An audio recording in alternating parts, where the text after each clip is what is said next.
ask you this: when did the ball first start bouncing for you? Not organized, but when you first picked up the rock and just started hooping. I don't care if it was in the sandlot. Age 4. I told my mom I wanted to play basketball. Yeah. And she said, I don't know nothing about no basketball. Where you get that from? And we couldn't afford it at the time. True that. So every year from 4 to 9, I kept saying, Mom, I want to play basketball. I want to play basketball. You can't play basketball. I don't know nothing about basketball. She put me in T-ball. All right. She was a softball player, so she always put me in T-ball. And I was just like, no, I want to play basketball. Yeah. So in between that time, I would get some socks. I'll roll some socks up, give me a clothes hamper, and I'll just let them fly. Like all day. When I say all day, I mean all day long. And she was just like, yeah, I was. I wanted to show her that I wanted to play, but we couldn't afford it. But I was just like, she was like, no, I don't know anything about it. So I was just like, I don't know where I got it from. I don't know who I watched. I don't know nothing. I was just letting them go. And finally, I'll push it back further. Let it go. And then finally, then finally, I'll shoot on the garage or the roof, and then it was just coming back. I never had a goal, never nothing. Just took what I had and used it for. So you're real resourceful, even as a young. I was. So when did she finally cave in and was like, you know what? Damn it, I'm gonna give this kid what she wants. Well, I saved enough money. Any change that I could find, any dollars I seen, I saved. Story already. Yeah, I saved it enough to play at the Y when I was 9. So she found a team at the Y when I was 9. It was all boys team, and first game I shot a layup, and she was just like, looking around like, how does she know about a layup? Yeah. And all the other girls, it was one more girl with me, and it was all boys, and everybody else wasn't making them. Right. And she couldn't understand where I got it from, and I didn't either. I was just ready to play. He said, I've been working for 5 years. Exactly. I was just ready. Now, was there ever any, I don't know what term to use, was there any trepidation? The fact you're going out there with all fellas pretty much? Or not at all. Nah? All I seen was a ball on the court. I didn't see nothing. I didn't see nothing else. Ball, court, and opportunity. That's it. And it sounds like you knew what you were doing relatively early. But can you think of a point where you sort of started to figure the game out to where it's like, okay, I know what I'm good at. I know what I may not be so good at, and let me do me. You know what I mean? Did that happen early? No, I wouldn't say it triggered for me. Okay, it triggered for my mom. Because I asked her, I said, "When did you figure out that I was going to be good?"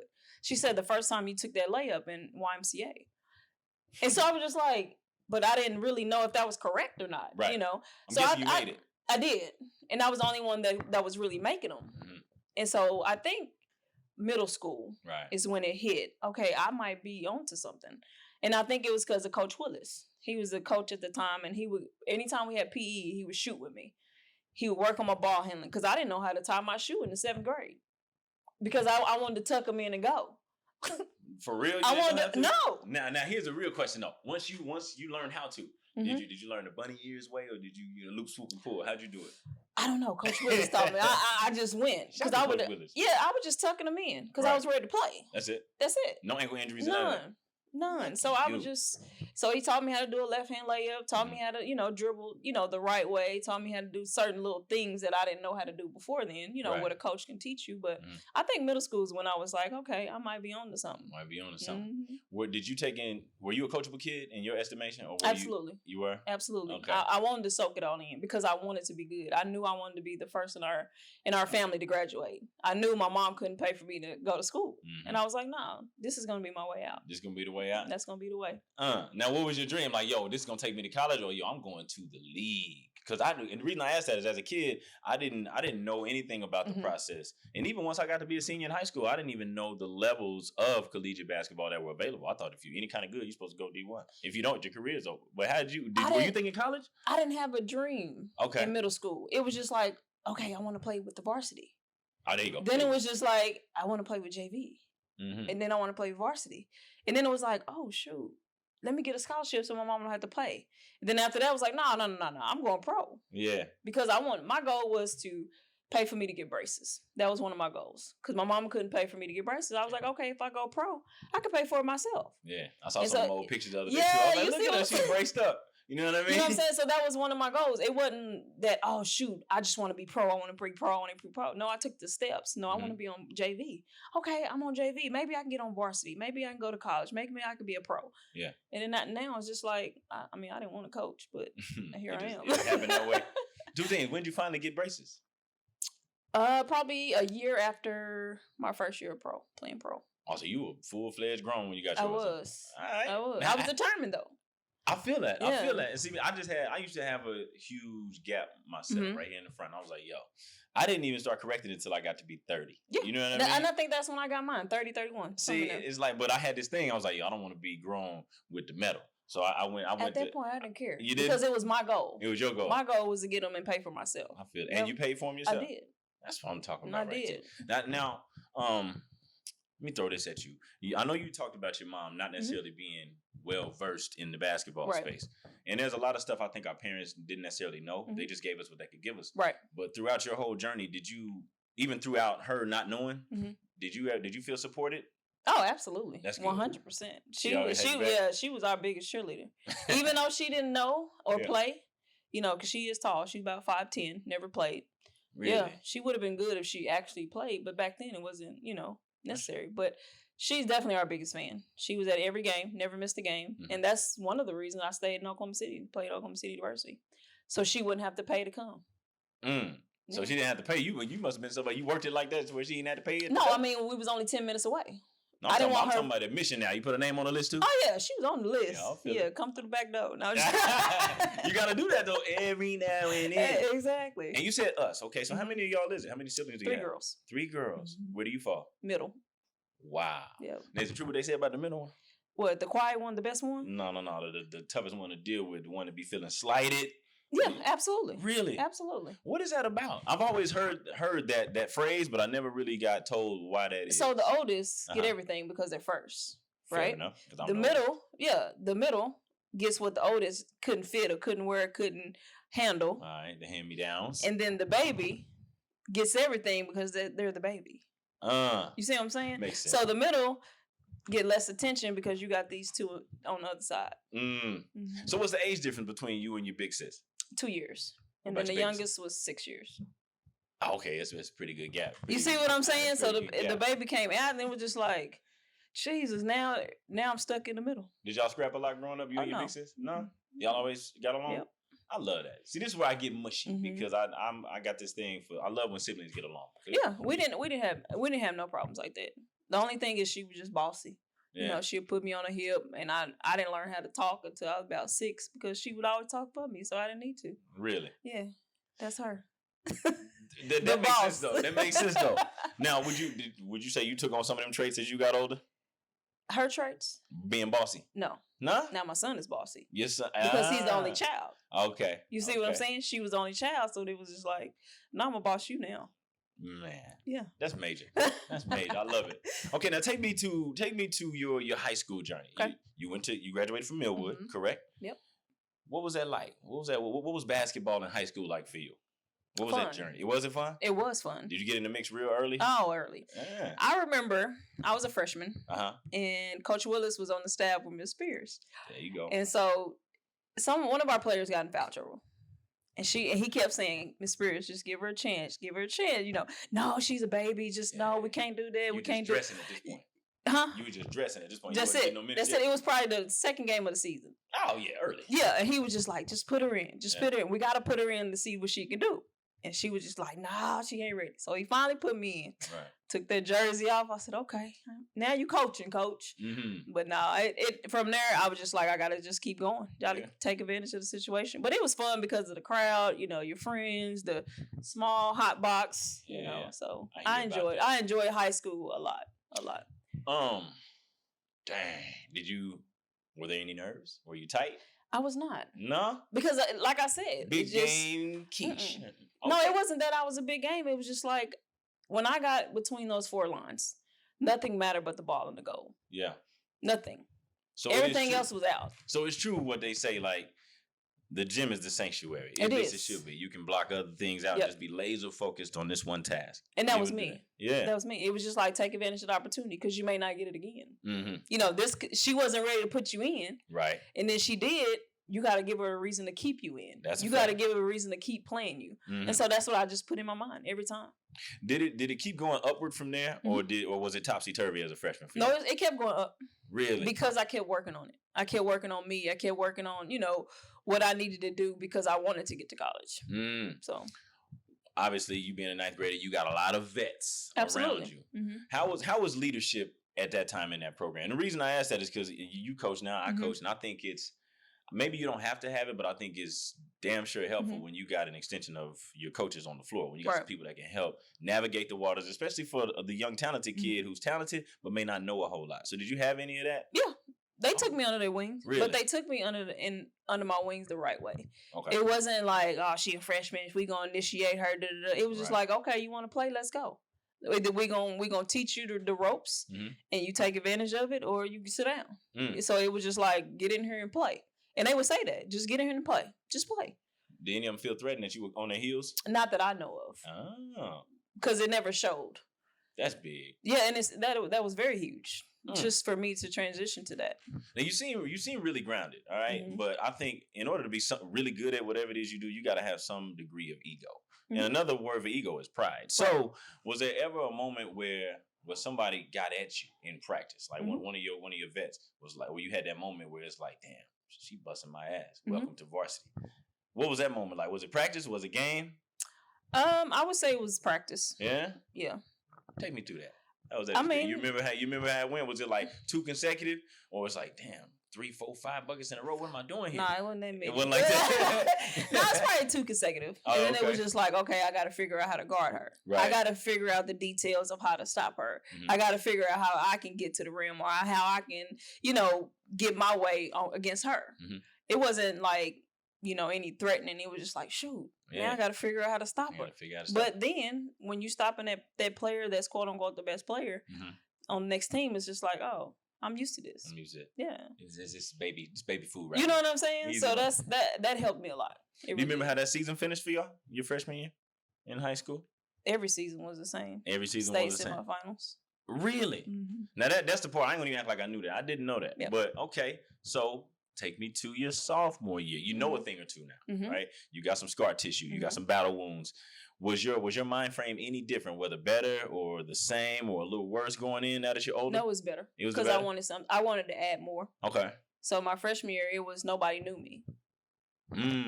Okay. Now that they know you, now I need to advance and see what they don't know about my game. So if it was just my speed, my freshman year, my sophomore year, I wanted to be able to do a pull-up. That's right. Where you thinking I'm going to the rim and I'm just going to pull up and pop. You know what I'm saying? So I tried to elevate and add more to my game each year. Were you always aware of where your game was? And in terms of what you have and what you don't have? Not always. Not always? I would ask. Who'd you ask? Coach? Okay, cool. Absolutely. So they say, all right, look here. You a speed demon right now. We need to get that jump shot in your game. Well, actually, I didn't figure out my jump shot until college. Because I always used my speed in high school. So I'm guessing you didn't prefer to take the jumper? Is that what you're saying? Or you just weren't a good shooter until then? I would say I preferred not to. Okay. Because I didn't really work at it. Yeah. Maybe not the right way. Because I think college taught me like the footwork, the reading the defense, the coming off a screen. Those little things you don't really get in high school. Not saying that Miss Spears didn't know it. We just didn't. That's just not something that we worked on. That's presence of mind right there. Let me ask about it. Let me see what feedback I can get. Let me go work on my game.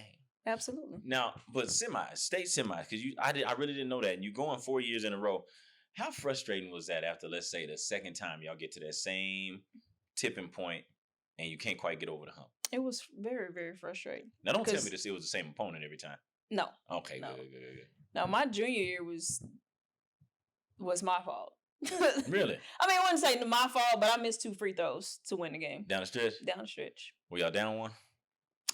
Or was it tied? I think we were tied, and I could have won it with both. So y'all had to go to OT? I missed both, yeah. Dadgummit. Yeah. But ain't it a trip, though? Because I'm sitting here, I'm looking at your resume. You're very decorated. You had a hell of a career.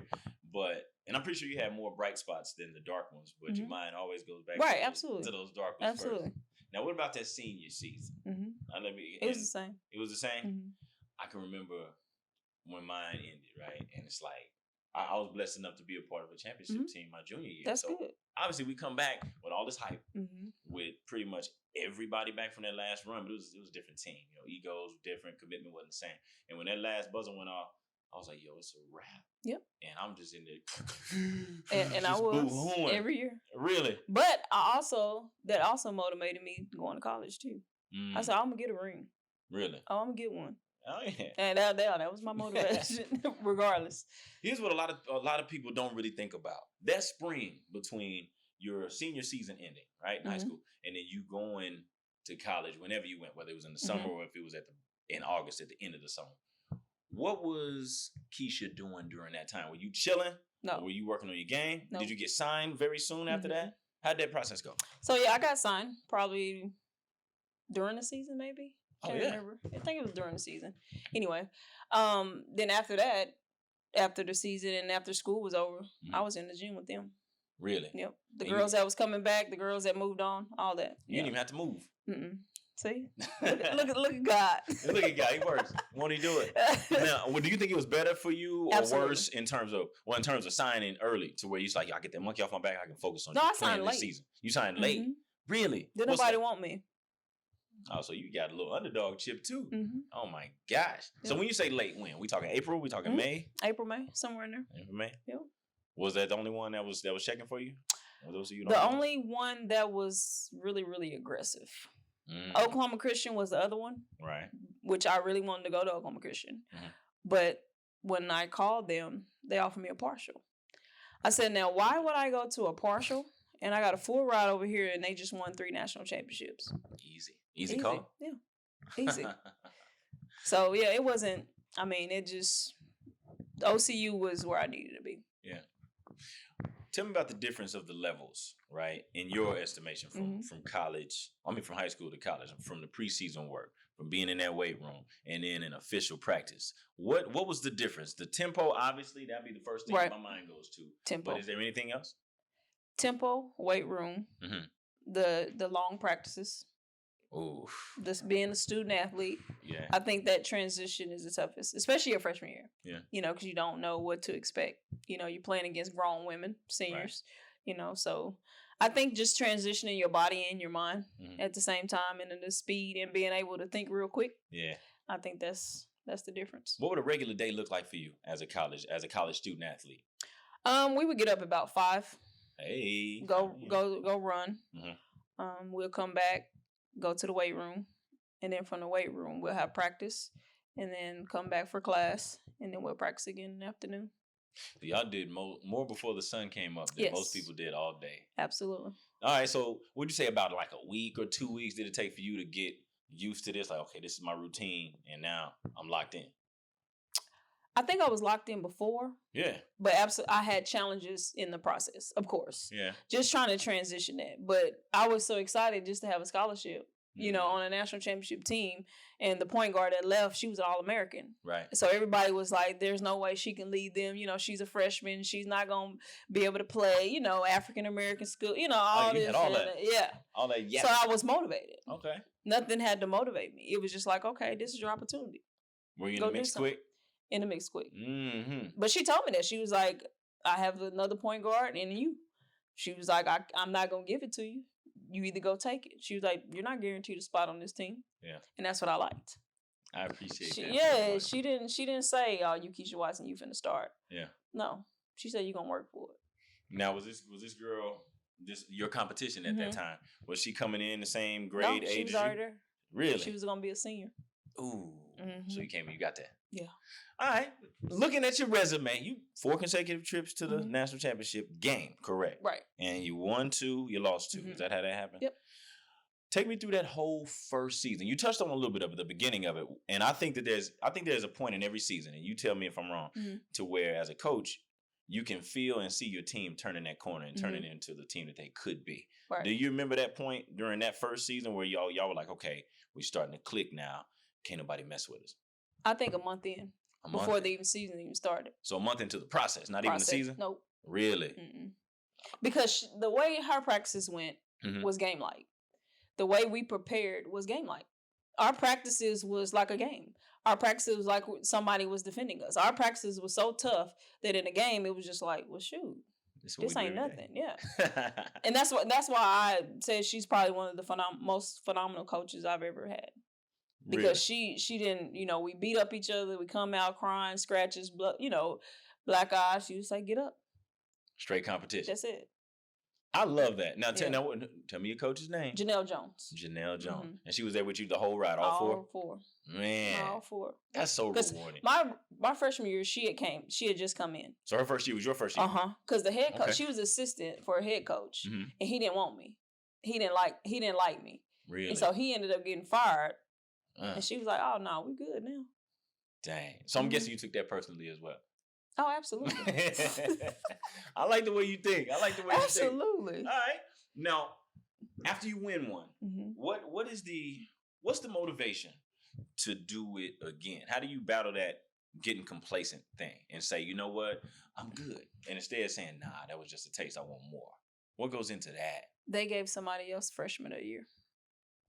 Just that simple. They didn't know who they did it. Was it a conference folk? Wow. Who and where did she go to school? Southern Nazarene. Yeah, so. That's all you needed? That's all. Was she nice, though? She was. We both had good years, but I felt like I won a championship. Why couldn't I be the freshman player of the year? That's a fact. Especially if it was any kind of close. Thank you. That's the deciding factor, I would think. That's what I was thinking. All right. But they gave it to her, which was fine. And I said, okay.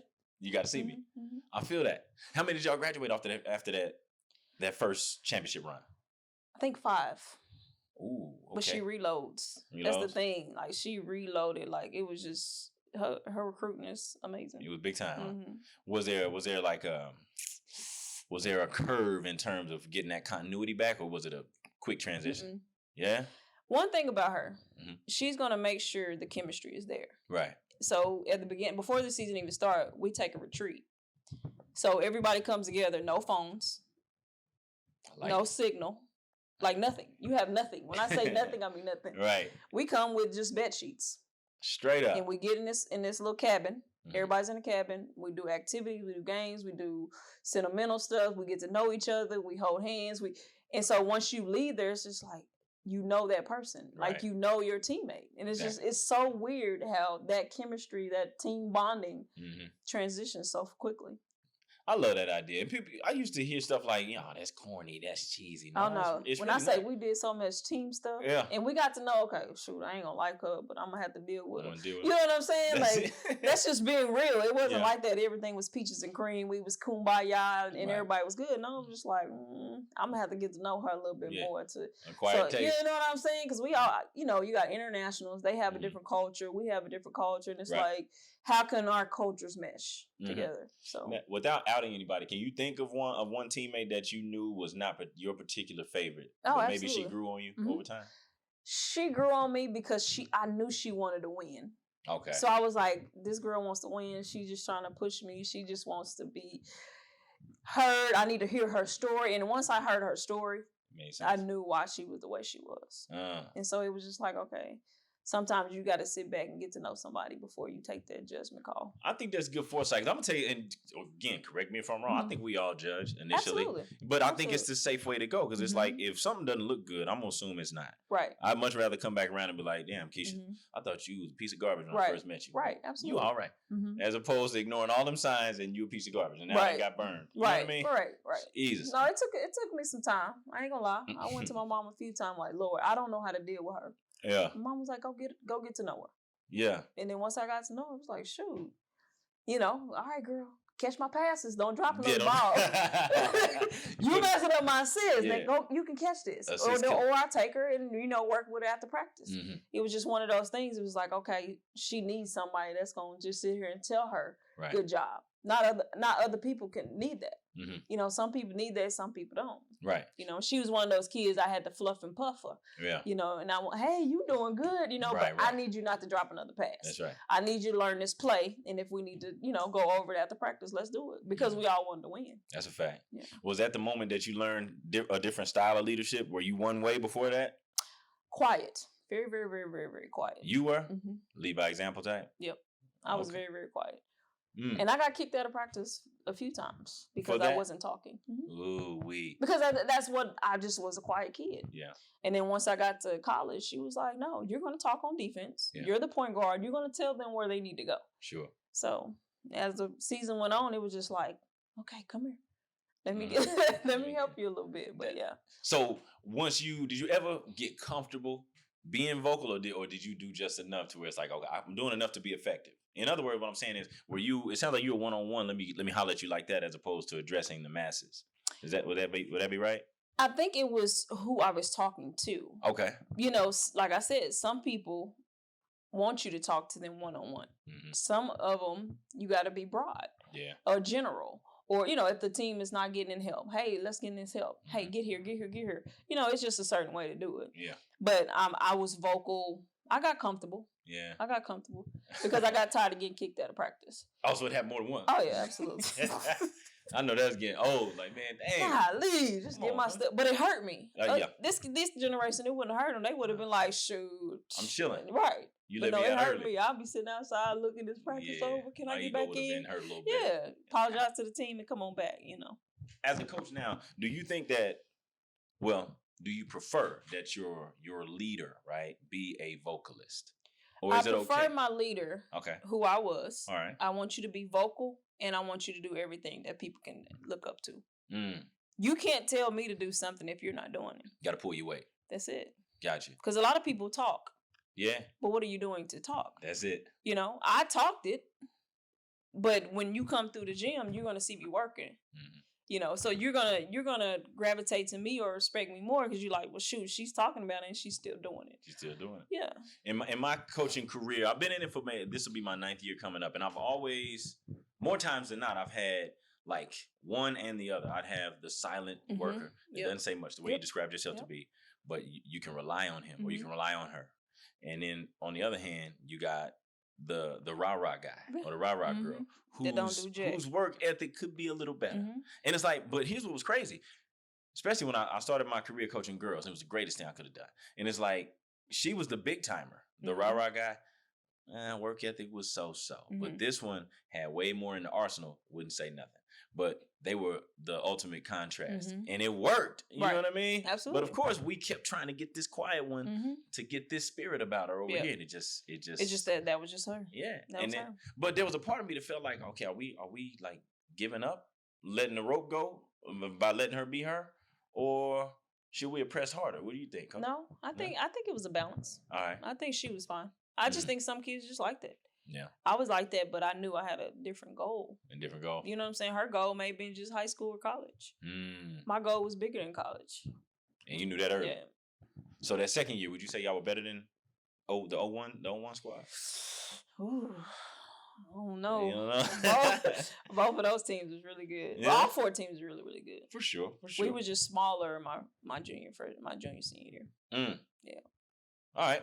So we gonna breeze past that second one. Now we gotta go we talked about the desserts. Let's talk about the vegetables, right? Your junior year, you get to your 3rd consecutive national championship game, but y'all fall short, y'all lose. Right.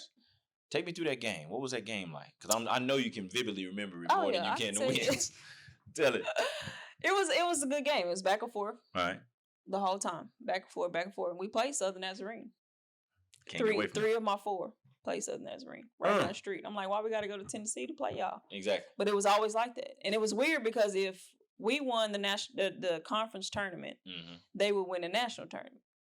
And if we win the national tournament, they would have lost so it would flip-flop. It's weird. It was so weird. It was just like, dude, do we want to lose the national tournament? I mean, the conference tournament so we can win the national? And as a competitor, you don't want to throw no game. You know what I'm saying? But then it's like, shoot. I'm noticing a pattern here. But no, it went neck and neck. Mm-hmm. And then at the end, the girl shot and made it at the buzzer. A buzzer beater. Mm-hmm. And we hadn't lost one game the whole season. I've been told that that's some sort of a curse. Now, I'm no conspiracy theorist, but when you look back on it now, do you think maybe on your own behalf or behalf of your teammates that y'all were thinking about being unbeaten? Nope. Never? Never. So y'all were always focused on the task? We never looked at records. It just happened that way? It just happened. Golly. Yep. That sucks. The only loss of the year. 30-1. To end it. Oh my gosh. I know that hurt. We want to be in that dressing room. It did. That ball went up and I just looked. I said, I knew it. I just knew it went in. You knew it went in even before it got close? Oh, before it even. Damn it. But, I mean, it goes like that. You win enough and sometimes you're going to And then the senior year, we just lost. I mean, Were they a better group? I wouldn't say the better group. Mm-hmm. I just think we ran out of gas. That's true. Yeah. That makes sense. And what people don't understand, well, hold on, were you talking about physical gas or just the emotional toll of that whole run? The whole run. That mental burden. Mm-hmm. How long does it take for you to get back in the saddle after the season's over? Like, do you take a time to really? Just a week. You decompress for that week? It. Or are you really not thinking about it though? Nope. Okay. So you can do that. You can turn it off. I can. All right. And that's what I told you about, my son. Mm-hmm. The mom and the coaching part. Yeah. But see, me saying that, I was asking about Keisha Watson, the player. I know. You could do that too? All right. Absolutely. So after your senior year, what's next? I know you've been saying you wanted to go play pro. Mm-hmm. Tell me, what's the very first step that one would take to pursue that? Because you played overseas, in the States and overseas, correct? Mm-hmm. I don't know the first thing that you would do to try and get yourself set up for that run. Like, what happens next? Well, somebody actually contacted me, an agent, and he had contacted me my junior year, which you can't sign until you're a senior. True. And so he basically just kept up with me until I was done. And then I ended up signing with him. And then after that, I went semi-pro with all the Division I's and the WNBA players in Lubbock. And so I had got a call to go overseas when I was there. So I had to play half a season semi-pro. Well, does their season start in the winter like college? Yeah, I was thinking it was like September, October. Oh, really? Ish, something like that. Yeah. What was that experience like? It was fun. Yeah. Yeah, it was fun. Just to see like the people that you actually watched on TV, you're actually playing against, and you come from an NAIA, small town, small girl. You know what I'm saying? Coming from Oklahoma City. It's just like, because they was like, you went NAIA and you basically playing with us. Thumbing their nose and everything. Yeah, but no, they never treated me like that. They did. That's what I loved about it. Okay. They just saw, oh, you play NAIA. Oh, okay, cool. It wasn't like, she can't compete with us, know, because they found out real quick that real quick. Yeah. Did you see any of the girls that you competed against in college down there as well? Just me. Just NAIA. You? The only one. You know what I mean? Big time like that. Now, see, I played NAIA ball too, and I want to throw something at you and see if you can identify with it. I went to USAO, right? And I played with a few guys, or against a few guys who were at the Division I level at one point. All right, and whether they had some academic situations that made them reroute or some disciplinary issues that made them reroute. But some of my teammates just had this misconception of the NAIA level, thinking that, I'm about to go average 30. And I'm looking at them like, all right. Not in the sack, you ain't. No, they're not in the sack. And maybe now you can. Hey, I wouldn't know. No, it's not very good. It's not very good. You talking about very good generally speaking or comparatively speaking to where it used to be at one time? Both.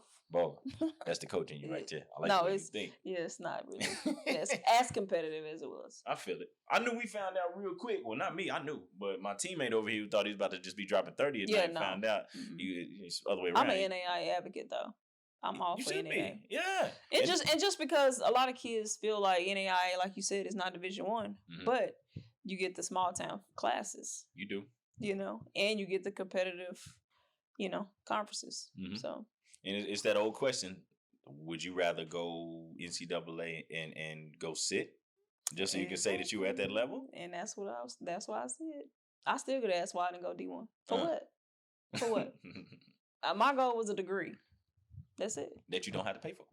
Absolutely. You know what I mean? They don't understand. Nah, but they can pay for it, but I just wasted all them years prepping and training to sit on the bench. And you wanted to play. Thank you. So after the Lubbock experience, what was next? Slovakia. Whoa, snap. Man, tell me about it. I said, what in the world? Yeah. But it was fun. It was all right. It was all right? It wasn't my favorite. I feel that. So when did you get that call, though? Was this like at the end of that same year that you were Yeah, it was at the end, but it was during the season of the semi-pro. Okay. So I just ended up leaving from Lubbock and going overseas. Right there, at a moment's notice. And this is what, let's say if it's November or December, you get over there, are you playing immediately? Immediately, as soon as you got off the plane. We got off, he handed me a playbook. He said, we got a game tonight. Straight up. There's a part of that. And that's why I tell people, don't try to go overseas if you don't love the game. Yeah. Don't go, because it's going to be a waste of time. You got to love it. What was the play style differences from here versus over there? Or was they let you play. Yeah? Okay. You come through the lane, you can get chin checked. Here it's a foul. There it was just like, holy hell. Yeah. Yeah. And everything over there everything here, like everything that I did was a walk over there. Straight up.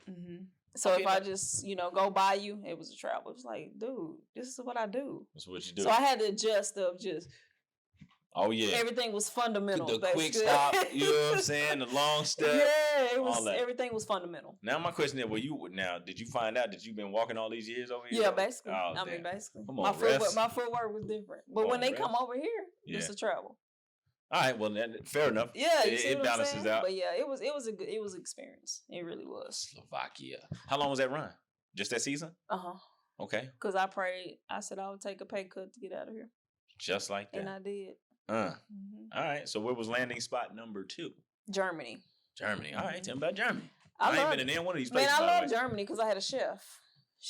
Yeah, I know, right? As long as I'm awake, I'm thinking about what I'm gonna eat. So I'm with you. You know what I'm saying? So she would bring breakfast, lunch, and dinner. So it was, yeah. The competition was good too. Yeah. And so I learned a lot from Germany. Was it more competitive in Germany than it was in Slovakia? Yeah. Really? All right. Yeah. I think it was because of more teams. In Slovakia, it was only like 4 teams. So we were playing the same teams over and over. All right. You know what I'm saying? So it wasn't really. Yeah, it's tough. In Germany, if you had to ballpark it. Yeah. How many? Probably 6 to 8. All right. Just a little more. Yeah. Yeah. Just a little. Just a little bit. You know what I'm saying? 2s, 4s. Yeah. You see? So Germany, how long? Was that just this one season too? Or the one-off? Well, damn. Where you go next? They wanted me back, but I was just like, I want something more Americanized. So I went to Iceland for 3 years. Iceland for 3 years. All right. What was that Iceland run like?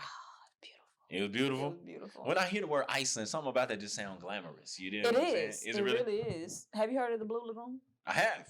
That's where Iceland is. That's in Iceland. All right. So we would go there all the time. But no, that league was very, very, they had 1 American per team.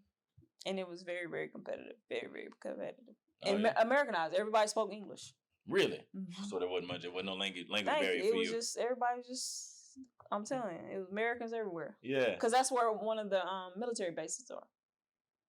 Okay.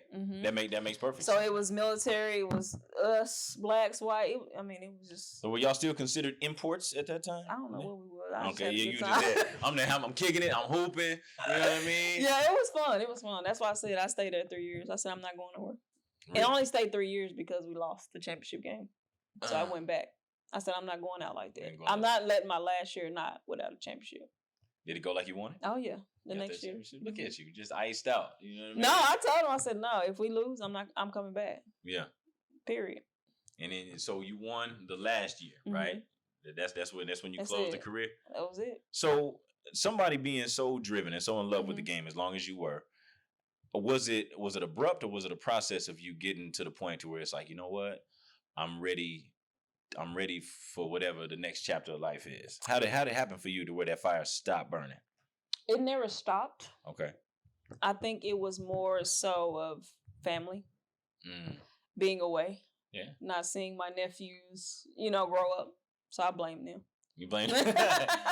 Yeah, nephews that softened you up, huh? Yeah, they did. But yeah, but my mama told me, she said, I remember you telling me you're only going to do 5 years overseas.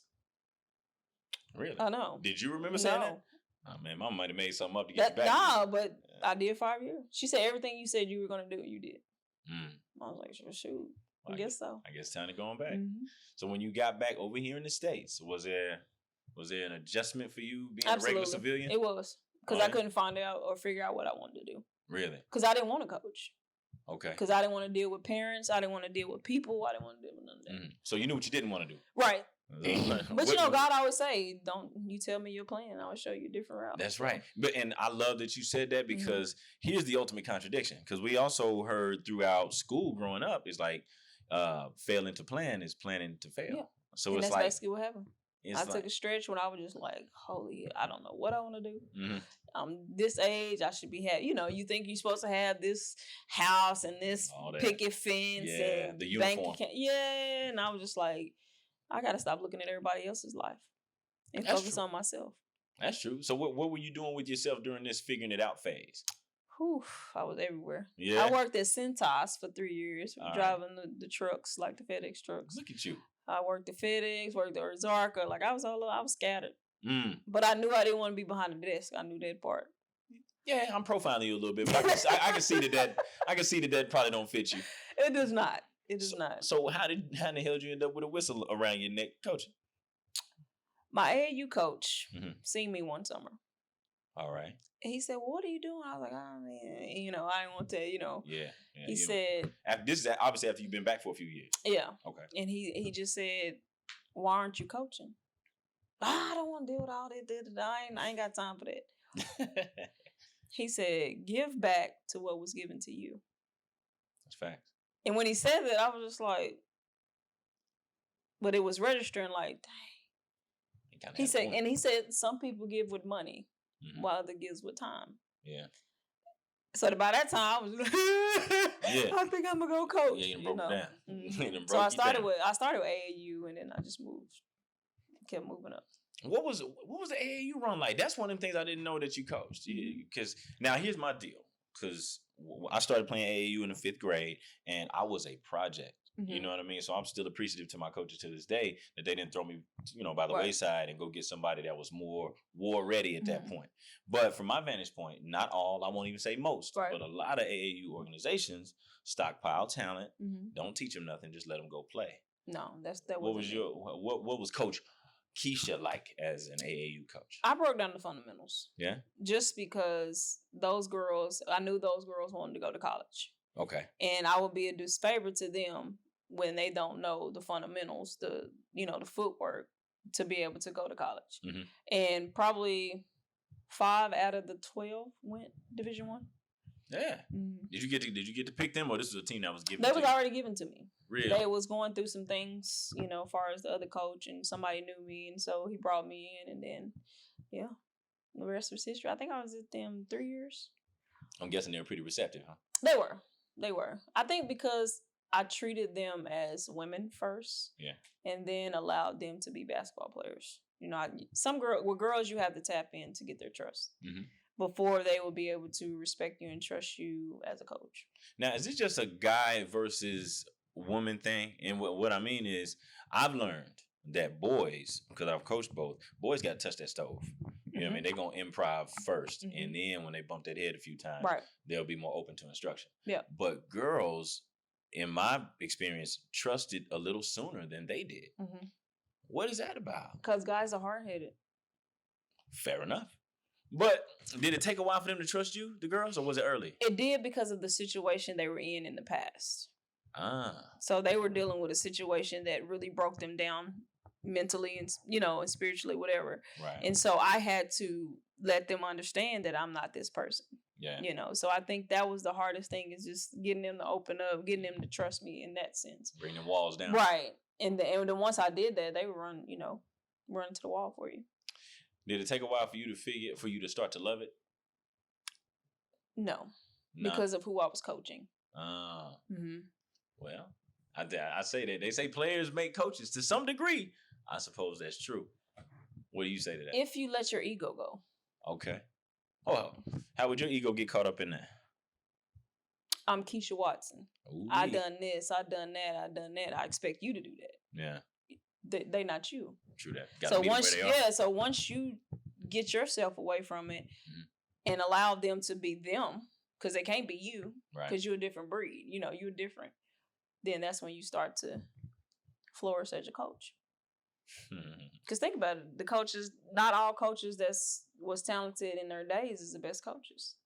Because they didn't have no ego. That's true. You know what I'm saying? So the coaches that had, like Dawn Staley, she's a phenomenal coach. She's a phenomenal player too. Mm-hmm. But she relates to the kids. Right. She let those kids be those kids. They're not gonna be her. Mm-hmm. They can't be her. Have you ever coached a player at any level to where you saw some resemblance of you in them? It's like, ooh, that kid got a little something I used to have. Absolutely. Is that right? Yeah. And I tell her. And then she go work on some stuff. Okay. But yeah, I see it all the time. Did you still get out there and mix it up with them? If they ask. If they ask? Yeah. If they ask or talk noise, then yeah. Other than that. See, that is. That talk noise. But I'm saying, other than that, I'm not dealing with it. Really? Because again, I don't want you to think that you're going to be me. Yeah. But I do like the fact that, when you get to yapping, I got to go ahead and show you a few things. Then I'll just, shoot in their face and go sit down. But I'm not finna hurt myself trying to prove a point to you, because I've done my duty. Yeah. I got mine. You know what I'm saying? Right. So after that 3-year run, what's next? Are you all of a sudden at the college level? Yep, I went straight to college. How? Let me hear it. I had a friend that knew a friend, and she was looking for an assistant. Yeah. And so I drove to Montana. That was my first stop in Montana. Oh, wow. Yeah, so I've been in college the whole time. Straight up. Mm-hmm. And so what year was that when you went to Montana? Oof. Oh, no, I couldn't even tell you. 12, 14, 12. Okay. Something like that. I don't know. So you went up there. So obviously you had to want to be there at that point, at that level. Yeah, coach. Okay, so it got in you. Well, I was just looking for a coaching job. Yeah. You know? So the bacon was sizzling at that point. It's like, it's time to make it happen. Yeah. What was that experience like? Now you up there, you at the college level, you coaching grown-ups, right? I would assume maybe or maybe not a little more talented than your AAU group. Yeah. Okay. Yeah. What was your role? Assistant. I was assistant. And I just treated them like the rest of them. Yeah. But just make them a little harder. You know, as far as like practice, making them push a little harder, you know, than what I would have did with my AU girls. But did you have the green light to work the way you work? Absolutely. Okay, that's the beauty. That's really what I was getting at. Yeah. Individuals, all of that. Now, were you the type to grab them and say, listen, such and such day, such a time, we working? Or were you like, okay, I'm going to see who wants it, who sticks around afterwards, and whoever's around, I'm going to put them through it? I'm not an aggressive person. Either you want it or you don't. Yeah. I'm not going to force you. I'm not going to beg you. True. You have a bunch of them in there working? Or just a few? No, you have a few. All right. I'm here. I'm available from this time to this time. You want to shoot, come shoot. You don't, you don't. That's just how I am. It is simple. And you didn't sweat nobody? No. Why? I like that. Why do that? Tell me about recruiting.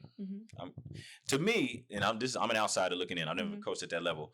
That seems like the most trying part of that process. Yeah? Why do you say that? Because I take it personal. And sometimes I have to take my personal feelings out of it. But I do take it personal. Okay. So that's the hardest for me.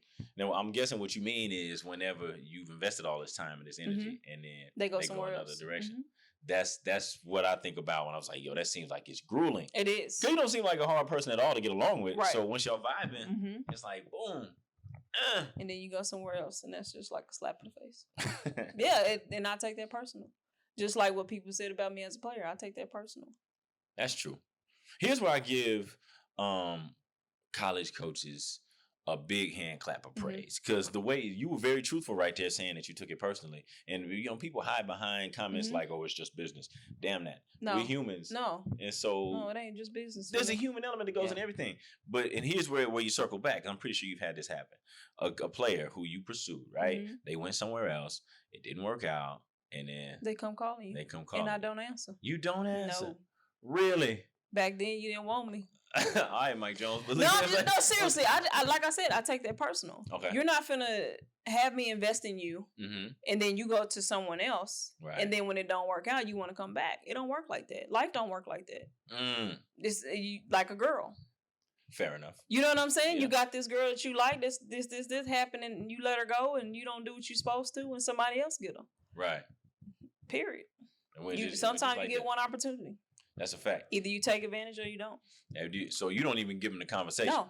So you never read them the riot act like you just read to me there, just to let them know. I don't even give them nothing. Ooh. Me not answering is enough. Yeah. When a woman is silenced, that says a lot. Just saying. That's that human element right there. Just saying. See, we went from business straight to personal. You know what I mean? I'm just saying. But that's true. That's true. That's a fact. So what would you say is your batting average thus far when it comes to Keisha Watson, the recruiter? You say you're pretty good? No. Nah? I wouldn't say it. I feel that. I wouldn't say I'm pretty good. Okay. And I say that because I really think I would be a lot better if I was closer to my grounds. Okay. Because a lot of kids don't like to go out of state. True. And so me being out of state, it's hard to get them to, when it ain't no city life. Yeah. So I think that's the hardest for me. That's why I'm so hard on myself. I'm like, shoot, y'all don't want an opportunity, because guys, they don't have to. They don't care what's around. They just want to hoop. Girls need lavish stuff around them to come, and then because if I was at a different school, with the bells and the whistles and this, and you had a whole bunch of selling points. They would be off the chain. But I could recruit a guy in a minute. He said, "Well, we got a gym." Yeah. Bet. And it's open 24 hours? Cool. Really? I can get a job? Yeah. I got a dorm? Yeah. I got a shower? Okay, cool. I'm coming. Sight unseen. female want to come and, eat and, Yeah. golly, girl, do you want to play or not?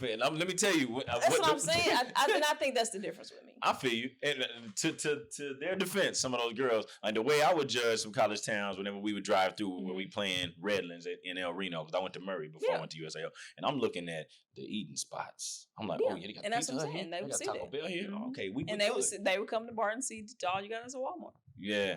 Then you go to these other, rival schools and they got more. Mm-hmm. So it's just like, I feel that. So you try to sell it as much as you can. Yeah. But like I said, like I told Coach, I tell him all the time, I'm not finna beg nobody to come here. No.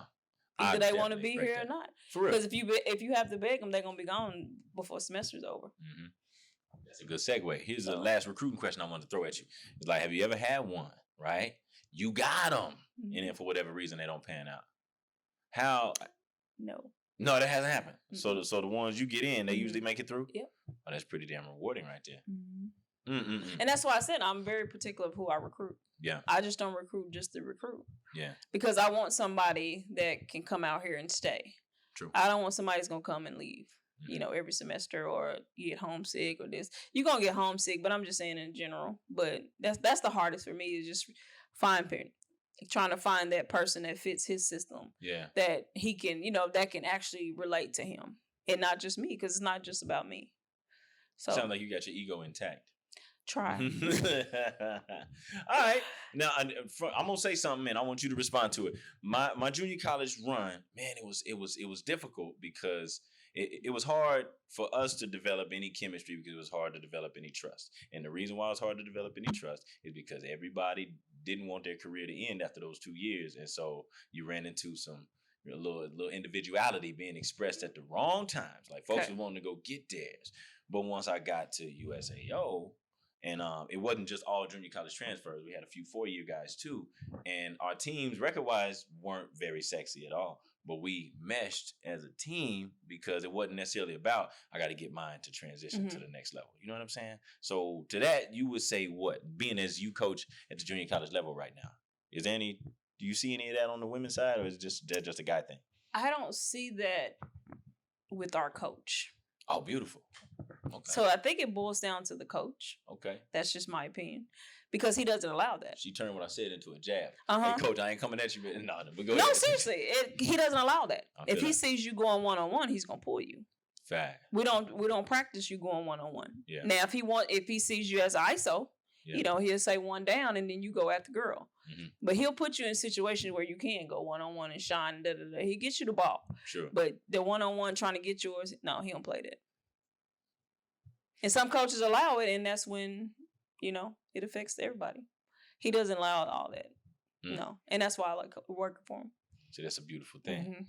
Now, don't talk yourself out of no gig, but what's the ultimate goal for Coach Watson as a coach? Do you aspire to run your own show one of these days? No. Really? Not anymore. I feel that. But see, I don't think there's anything wrong with that. Nope. I really don't. Because now I'm a mother, Hey. Now I'm going to coach him. Coach your sonny. No, I'm not coaching him. Okay. I'm just saying now my focus is him. All right. It's not. After that, after it's done, then it's on him. Yeah. Now, obviously, you're partial to basketball, but does it matter to you what your son decides to pursue sports-wise? No, but it doesn't have to be sports. It could be instruments. It could be academics. Extracurricular. Yeah, just anything. All right.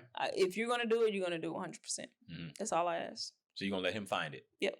I like that. Yep. Like that. Got a couple more things I want to throw at you.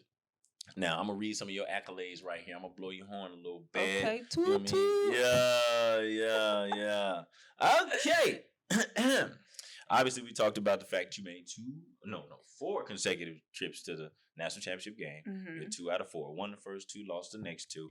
And then I'm looking at these numbers. Correct me. I mean, Jesus, you led OCU to 142-7 record. Is that correct? Okay. You got your degree in criminal justice.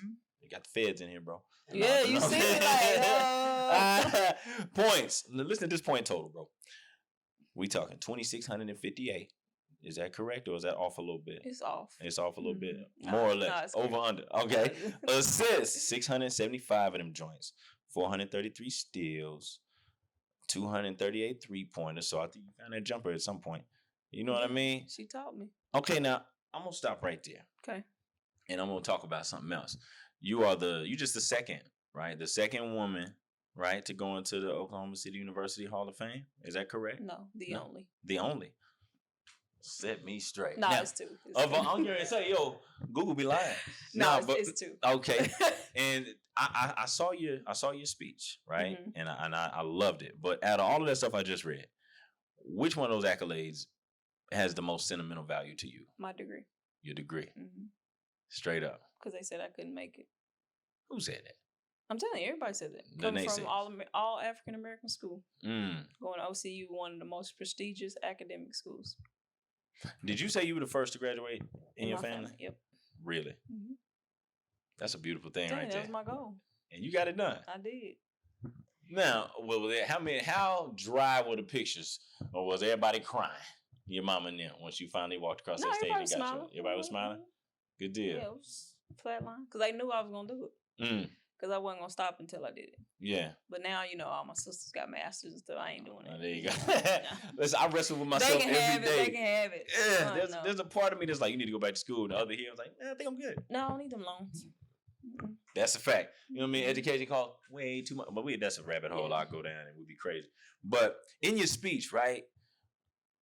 Did you prepare that or did you go off the dome? Off the dome. Off the dome? You know what's funny? Because when I was at the hotel and I took a nap. Yeah. And they was like, did you write your speech? I was like, no. Yeah. They was like, well, you need to write some bullet points. So I went downstairs, wrote a few bullet points. And when I got there, I put the paper on the thing. Mm-hmm. And I don't know if you've seen it. Well, you hadn't seen the whole thing. But I put the paper there and I walked away from it. Because how the stands was, this was like the podium. That's right. And the stands it wasn't very intimate. Yeah, and so I was like... She was center court, yo. But no, all I can think about is like a coach that I used to work for would always tell me, you don't know how to talk to people. You need to take a talking class. You always get nervous when you get in front of people. So I'm replaying this in my mind as I'm walking up. Yeah. And so you need to see the beginning. I just grabbed the mic and I went to everybody and I just went with it. And just started talking. Just told my story. That's a beautiful thing. But you had them captivated though. That's what they said. It was weird because I was leaving. Because I was going to the hotel. I was done for the day. Yeah. And so I sat in the car and my mom was like, hey, come back in. Some guy wants to talk to you. And I was like, oh, okay, cool. So I came back in and I just got bum rushed from all the girls. And I was just like, it wasn't even that. I don't think the speech was that good. Yeah. You didn't think you moved them like that. Yeah, I didn't know. Okay. And it was crazy. It was crazy. I like that though, because, most people, they want to get, either their whole speech written or they want to get some bullet points to make sure they stay on point, whatever. Mm-hmm. But I always respect the situation like yours, where you just grab the mic, you just go, because it's organic, it's true. Oh. It may be a bit unfiltered or whatever. Right. You might say something that's unpopular, but when you're done, the listeners are not going to have to wonder where you speak. Was that real? It was real. Or teleprompter. Yeah, man. Teleprompter. I'm sitting down, I'm going to go right off script. Yep, and I did. And my mama, she still watches to this day. She was like, I just can't believe it. She was like, how powerful that was. Yeah. How long was it? In its entirety, your speech? 10 minutes. That's all I had was 10 minutes. See, I need that. 10 minutes. I just saw the clip on Twitter. And see, that was when I was like, we got to put on the wish list, bro. Yeah, it was 10 minutes. But it was straight. I just went. And then when I got done, she was like, you didn't say anything about your overseas. I was like, girl, I forgot about all that. All of it. I really was just going with it. Yeah. I just wanted to touch somebody. I feel it. And it looks like you touched a few of them. Here's how we're gonna close the show. All right. We can't narrow it to one. At the high school level and at the college level and at the pro level, if you could go back to one game against one opponent that beat you and they shouldn't have beat you, which one would it be? I want to run that back. You know what I mean? One of those games where it's like, nah. But I wouldn't say they shouldn't have beat us. Really? Because they were good. They're just talented. Okay. It was just that, They just got you, huh? Yeah. So you telling me in your career there was no game where y'all just came out flat and underperformed and lost to a team that you felt like y'all were better than? No. That's called doing it and getting it done. No. Not that I recall. Mm-mm. So that tells me you and your team, y'all always went out there focused and you put the best foot forward and gave your best effort. Yeah. Every night. That's a hell of a thing to be able to say, Coach. That's it. That's all I can remember. I promise. So you're gonna have to give me another question. Ooh, okay. Here's one. This may be difficult for you because you've spoken highly of pretty much everybody that you played for. Who would you say was your most impactful coach? Coach Jones. Coach Jones. All 4 years at Oklahoma City University. Do you ever catch yourself biting some of her ways and incorporating it into your philosophy as a coach? Yeah, absolutely. Because she was just that good. You know, and just the things that she did with me, I try to do with them. You know, not all of it, because they're, like I said, they're different players. But yeah, I do take some stuff from her, especially the team bonding. That's big right there. Because it was the day before. It was the day of the national championship game my sophomore year. All right. We were in the locker room, and she shut off all the lights. Well, no, before then, we had got the second place for the conference tournament. True that. And they gave us a that's that pattern again. Yeah, it was like a pyramid trophy. All right. So it had a little tip at the top. Was it a plaque or a trophy? It was a trophy. All right. And so we came outside from practice. She was like, everybody come outside. We was like, okay. So we come outside and the trophy's outside. We was like, what the hell? So she gave everybody a hammer and we beat it up. Pow, pow. We don't even know. It's gone. So we ain't got no recollection of this. Yeah, this runner up. Were y'all hype about being able to tear something up? Oh yeah, we towed it. Towed it up. Yeah. So we towed it up, and so at the national championship game, she shut the lights off. Yeah. So we was like, "What are we doing?" She was like, "I want everybody to close their eyes." We all looking around. You know how you like? Hey, is she gonna hit us? Cheating asses. So she gives us our hand. Bring me a hand. All right. And she puts something in our hand. All right. And she said, I want you to feel it and remember how you felt. And it was a piece of that trophy. Ooh. Baby, we took it around. Everybody's feeling this trophy. And we knew what it was because of the way it was. She took the top part and she put it in our hand. And she sent it around. She said, pass it to your teammate. She said, I want you to remember how you felt after that game. And she turned the lights back on. That was it. Time to go play. Man, what? Yeah. Man, it just gave me chills. Yeah. But yeah. They come out the dressing room foaming at the mouth. Dogs. No, it was real. So I used some of that stuff just, to motivate our team. You never can underestimate your impact, though. So I bet it works. It did. Well, Coach, glad to finally meet you officially. Hey, Coach. Glad to have you on the show. Yeah. That inside joke. She gonna give me crap for that for a long time. Shirt to say, "Hey, Coach." Hey, Coach. That's you what know what I mean? Do. But listen, all jokes aside, best of luck and best wishes to you on all your endeavors moving forward. Thank you. All right, keep being an awesome mom. I see your son growing up. He obviously loves the hell out of you. Of Hopefully course. he hoops. Mama's boy, huh? And hopefully we get back to some form of normalcy out here. All right. Man, that would be good. Yeah. Thanks and we for out. having me.